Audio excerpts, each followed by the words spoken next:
আসসালামু আলাইকুম রহমতুল্লাহ। আজকে আমি এমন একটা বিষয় নিয়ে কথা বলবো, যে বিষয়গুলো মেনে চললে প্রত্যেকটা মুসলমান মুমিন ইনসান শারীরিক ও মানসিকভাবে সুস্থ থাকবে ইনশাআল্লাহ। তাহলে চলুন মূল কথায় আসি। নফসকে নিয়ন্ত্রণে রাখার 15টি কৌশল।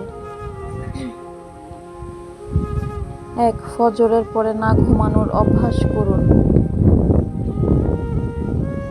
প্রয়োজনে কাইলুলা করা যাবে, দুপুরে হালকা ঘুম। 2. দিনে ম্যাক্সিমাম 3 বার খাবার অভ্যাস করুন। সকাল, দুপুর ও রাতের খাবারের মাঝখানে হাবিজাবি খাবার যেমন ফাস্ট ফুড, স্ট্রিট ফুড খাওয়া যাবে না। ক্ষুধা লাগলে খেজুর, আপেল এগুলো খাওয়া যায়।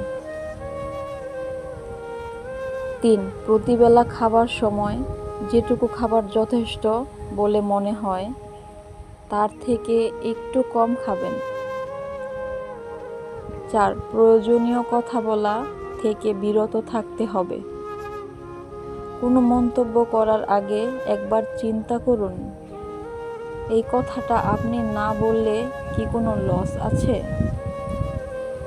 বলা কি আবশ্যক? উত্তর যদি হয় না, তাহলে ওই কথা বলার দরকার নাই। 5. সকাল সন্ধ্যায় জিকির আজকার পাঠ করুন। 6. ইশরাকের সালাত আদায়ের অভ্যাস করুন। 7. প্রতিদিন নিয়মিত কোরআন তেলাওয়াত করার অভ্যাস করুন। হতে পারে 1 রুকু থেকে 1 পারা, যে কোনো পরিমাণ। 8. ঘুমের পরিমাণ কমাতে হবে।